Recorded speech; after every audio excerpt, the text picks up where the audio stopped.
आप लोगों का एसएससी क्लासेस में स्वागत है। आज देखेंगे जो पहले देख चुके थे अति मौलिक अधिकार फंडामेंटल राइट्स आप लोगों का चल रहा था, तो वही मौलिक अधिकार में हम लोग पढ़ चुके हैं। अगर आप लोग नहीं पढ़े होंगे तो डिस्क्रिप्शन में लिंक होगा या तो प्ले लिस्ट में है, जाकर प्ले लिस्ट में आप देख सकते हैं कि संविधान का मौलिक अधिकार पढ़ा रहे थे तो मौलिक अधिकार देख लिए। फिर उसमें देखे थे मौलिक अधिकार में आपका समानता का अधिकार अनुच्छेद 14 से 18 तक के कहे थे। क्या है कि मौलिक अधिकार 6 तरह की होती है, तो वही 6 तरह के मौलिक अधिकारों में समानता का अधिकार 14 से 18 तक के, और उसके बाद देखे थे 19 से 22 स्वतंत्रता का अधिकार। अब उसी सीरीज में आगे तीसरा देखेंगे हम लोग अति शोषण के विरुद्ध अधिकार अनुच्छेद आर्टिकल 23 से 24 के रूप में। तो यही आगे लेकर के चलते हैं। मेरा नाम हुआ मोबिन रजा। आज हम लोग देखते हैं शोषण के विरुद्ध अधिकार, ये मौलिक अधिकार है। तो अनुच्छेद 23 से 24 में प्रावधान है इसका। तो अनुच्छेद 23 में दिया गया है मानव दुर्व्यापार, बेगार और बलात्श्रम। मतलब कहने का मतलब है मानव पहले क्या होती थी कि राजाओं की, अब जैसे इतिहास में देखे होंगे कि तो पहले क्या था कि राजा की वंशज होती थी, राजा होते थे, और राजा क्या होता था कि उस समय में दास प्रथा की प्रचलन थी, और ऊपर से जान रहे थे कि क्या है कि बाहर से व्यक्तियों को, जैसे कि मलिक कफूर ये सब को खरीद करके लाए थे, तो क्या होता था कि उसमें व्यक्तियों की खरीद बिक्री होती थी।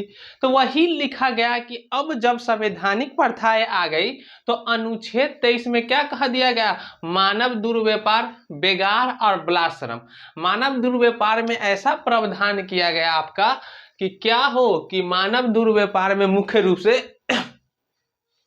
कि आपका जो ये मानव की खरीद बिक्री हो, जैसे कि मानव दुर्व्यापार में कहने का मतलब हो गया कि महिला हो गई, और महिला हो गई, इसमें महिला हो या तो पुरुष हो या तो बच्चे हो। तो इस महिला, पुरुष और बच्चे जो भी है, उस महिला और पुरुष को क्या हो सकती है, खरीद या बिक्री नहीं हो सकती। मतलब क्या है कि महिलाओं को या बच्चे को महिला को बेच करके क्या होता उससे कराया जाता था, वेश्यावृत्ति कराई जाती थी। अब इसी पर क्या कर दी गई, रोक लगा दी गई कि क्या होगा कि अब इस पे क्या होगी कि अब मानव दुर्व्यापार, मानव का क्या हो सकता है, कोई व्यापार नहीं हो सकती। अनुच्छेद 23 के तहत ये कानूनन अपराध। उसके बाद आ गया बेगार। बेगार का अर्थ होता है कि उचित भुगतान के बिना श्रम करने के लिए बाध्य करना। मतलब कहने का मतलब हो गया कि बेगार मतलब क्या है कि अगर कोई काज करा ली ना, कहते बेगारी की तरह, बेगार या बेगारी, उसको बेगारी कर लीजिए। तो बेगारी कहने का मतलब होता है उचित भुगतान के बिना श्रम करने के लिए बाध्य करना। मतलब क्या है कि जो आपका श्रम का जो मजदूरी है और उससे कम मजदूरी पर आप क्या करा रहा है, आपसे काम करवा रहे, उसी को कहा जाता है बेगारी। मतलब कि कोई उचित मूल्य नहीं दे रहा, जैसे कि ऑटो चलवा लिया, आपको पैसे नहीं दिया, निकल के चला गया, तो वही क्या कहलाएगा, बेगारी। और बलात्श्रम मतलब इच्छा ना होने पर भी श्रम करवाना। मतलब बलात्श्रम मतलब हो गया कि आपके पास आपकी इच्छा नहीं है और इच्छा ना होने के भी स्वरूप में आप क्या कर रहे हैं कि ओवर टाइम, मतलब कि शाम तक के खत्म हो गए, वो कह रहा है कि ना 8 बजे तक करिए, नहीं दिन तक के करिए। तो यही हो गया क्या है, बलात्श्रम। आपका इच्छा ना होने पर भी श्रम करवाना, ये क्या हो है कि अपराध, ये आपका फंडामेंटल राइट्स है कि आप इच्छा के अनुसार बेगारी और मानव दुर्व्यापार अगर आपके साथ होता है तो आप क्या कर सकते हैं, न्यायालय जा सकते हैं। तो यही कहा अनुच्छेद 23 में इसका अपवाद भी दे दी गई।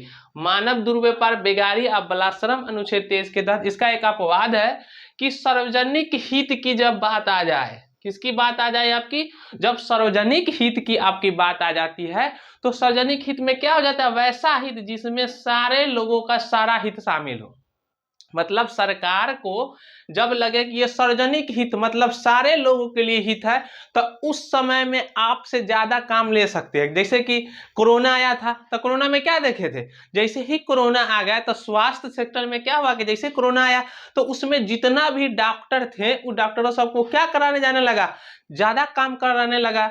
और ज्यादा काम करने के एवज में उसका क्या हो गया कि जो सरकारी कर्मचारी थे उस सरकारी कर्मचारियों को क्या कर दिया गया, पैसा भी कम कर दिया गया। मूल्य मतलब सरकारी का क्या कहते हैं, उस कर्मचारी को पैसा भी कम काट लिया गया था, कम मूल्य पर। तो अब उस समय में क्या आ गया, बेगारी भी आ गई, बाल श्रम भी आ गया, और मुख्य रूप से तो वही कहा बेगारी बाल श्रम मतलब बिना पैसा के एवज में भी आपसे काम कराया जा सकता है, और ज्यादा भी काम कराई जा सकती है, और पैसा भी कम देगा आपको। तो जैसे कि कोई क्या हो गया, आपदा आ गई, जैसे कि कोरोना आया था उसके, तो कोरोना के समय में डॉक्टरों सबको ज्यादा बढ़ा दी गई थी, और उसमें क्या हुआ कि तो उस समय सैलरी भी सबको कम कर दिया गया था। तो यही कहा कि अपवाद के स्वरूप में सरकार उस समय में कर सकती है। यही है अनुच्छेद 23 में। अब है अनुच्छेद 24। अनुच्छेद 24 में है कि कारखाने आदि में बालकों को नियोजन में निषेध। मतलब क्या कहने का मतलब कि कारखाने आदि में जो बालक है उस बालक को क्या, जैसे कि उस बालक को कोई भारी काम में नहीं लगाया जा सकता। तो संविधान क्या कह रहा है कि 14 वर्ष की आयु के बच्चे को कारखाने खान खतरनाक रोजगार में नहीं लगाया जा सकता। तो 14 वर्ष से कम आयु के बच्चे को कारखाने खान कर आदि रोजगार में मतलब क्या है कि अब इसे स्पष्ट कर रहा है कि 14 वर्ष से कम में लगा सकते, जो छोटा मोटा काम हो सो। इसी में कहा गया कि 14 मतलब कारखाना, देखिए क्या है कारखाना, बड़ी बड़ी मिलें है। अब जैसे कि माइंस फैक्ट्री हो गई, तो माइंस फैक्ट्री में जैसे ही बच्चे जाएंगे तो उसको क्या गैस से ही मृत्यु हो सकती है। फिर भारी कल कारखाने हैं, फिर खान है, जो खान से खोद करके क्या कोयला ये सब निकाली जाती है, माइंस के काम, तो उसमें क्या हो सकती है, जान हो जा सकती है। भारी कल कारखाने में काम हो रहा है या खतरनाक रोजगार है, रेलवे ये सब में काम है, तो उसमें तो कम 14 वर्ष से कम बच्चे को उसमें क्या हो सकती है, जान जा सकती है। तो इसीलिए कह दिया गया कि अनुच्छेद 24 के तहत 14 वर्ष से कम आयु के बच्चे को आप कल कारखाना, 3 गो टर्म है, कल कारखाना, खान और खतरनाक रोजगार में उसको क्या कर सकते हैं, नहीं लगा सकते हैं। ये क्या है, उसका मौलिक अधिकार है। तो अब इस पे कुछ कानून बन गई है, उस कानून को देख लेंगे। तो कानून बनने के बाद देख लेंगे तो उसमें सबसे पहले क्या कर रहा है, संसद ने बाल श्रम नियंत्रण और निवारण अधिनियम 1986 पारित किया। क्या पारित कर दिया आपको कि संसद ने बाल श्रम मतलब बच्चों के लिए नियंत्रण और निवारण, इसको निवारण के लिए अधिनियम 1986 में पारित की, जिसमें कहा गया कि इसके तहत सजा का प्रावधान किया गया है। अगर 6 से 14 वर्ष के कम बच्चे को क्या है, कल कारखाने भारी कामों में लगाई जाती है, तो उसको क्या कर दिया जाएगा, आपको सजा का प्रावधान है। मुख्य रूप से 2 वर्षों का सजा का प्रावधान है। कहता है कि अगर वही सजा काट के गए और फिर से दोबारा में आप क्या कर रहे हैं कि अगर दोबारा फिर से वही गलती कर रही है तो आपको सजा को बढ़ा दिया जाएगा। मतलब अगर 2 वर्षों की सजा दिया जा रहा है आपको, कितना वर्षों का, 2 वर्ष का अगर सजा दिया जा रहा है और 20,000 का जुर्माना, कितना जुर्माना लगा सकता है, 20,000 का जुर्माना। अगर तो अगर 2 वर्ष 20,000 से अधिक लगाया जाता है, अगर वही गलती आप फिर कर रहे हैं, मतलब सेम फिर से वही गलती बच्चा को फिर से काम पर लगाए, तो आपका सजा 2 वर्ष से बढ़कर कितना हो जाएगा, 3 वर्षों को हो जाएगी। और जो आपका जुर्माना राशि है वो भी क्या हो जाएंगे, अधिकतम बढ़ जाएंगे। यही आपका प्रावधान कर रहा है। सो अब उसके बाद है प्रावधान किया गया है, उसके बाद बाल श्रम अवैध और दंडनीय घोषित किया गया। मतलब बाल श्रम क्या है, अवैध है और दंडनीय अपराध है। दंडनीय अपराध मतलब क्या होता है कि जिसमें दंडनीय अपराध घोषित कर दी गई, उसमें सजा का प्रावधान है। वही कहे सजा 2 वर्षों की, अगर वही गलती करते फिर 3 वर्षों की या 20 वर्षों की। क्या हो सकता है कि मुख्य रूप से ऊपर 20,000 से अधिक तक के जुर्माना भी हो सकती है। बाल श्रम की सीमा कितना रखा गया, 18 वर्ष तक के रखी गई। मतलब कि 18 वर्ष से जो भी नीचे का बालक है वो क्या आ जाता है, बाल श्रम में आता है। 14 वर्ष से कम आयु के बच्चे को घरेलू या अन्य श्रम में भी नहीं लगाया जा सकता था, ये पहले कहा गया। लेकिन 2015 में संशोधन कर दी गई, संविधान में 2015 में संशोधन कर दिया गया। अब कहा गया है कि अवकाश के समय घरेलू कार्य कर सकती है। जब स्कूल बंद हो तो ये छोटा मतलब भारी काम नहीं कर सकती है, लेकिन जो भी घरेलू छोटे कार्य होते हैं वो कर सकते हैं। यही आज हम लोग देख लिए क्या, शोषण के विरुद्ध अधिकार आर्टिकल 23 और 24। आशा करते हैं कि आप लोगों को बहुत अच्छी तरह से समझ में आ गया होगा। इसीलिए क्या करें कि इसको ज़्यादा से ज़्यादा शेयर करें, और अभी तक एसएससी क्लासेस को सब्सक्राइब नहीं किए तो आप लोग सब्सक्राइब कर ले। डेली आपका अब क्या हो जाएगा, वीडियो अपलोड होगा आप पूरी कंटेंट के साथ। अगर आप कोई भी एग्जाम की तैयारी कर रहे हैं तो आपका फुल इसमें कंटेंट है और कॉन्सेप्ट है।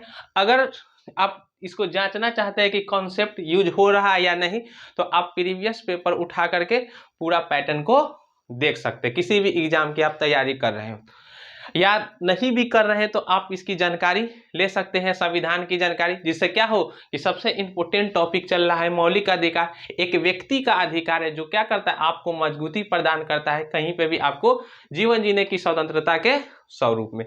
तो अब इसको पीछे जीवन जीने की स्वतंत्रता ये सब पढ़ लिए हैं, आज पढ़ लिए क्या है, शोषण के विरुद्ध अधिकार। अब और 2 वीडियो आएगी और उसके बाद आपका क्या हो जाएगा, मूल अधिकार कंप्लीट हो जाएगा। तो कल आपका फिर से एक नया वीडियो अपलोड होगा। क्या है कि अब 3 तरह की स्वतंत्रता देख लिए, अब 3 तरह की बची हुई है, तो आगे आप देखेंगे 25 से 28 धार्मिक स्वतंत्रता का अधिकार। वीडियो को देखने के लिए धन्यवाद। जय हिंद।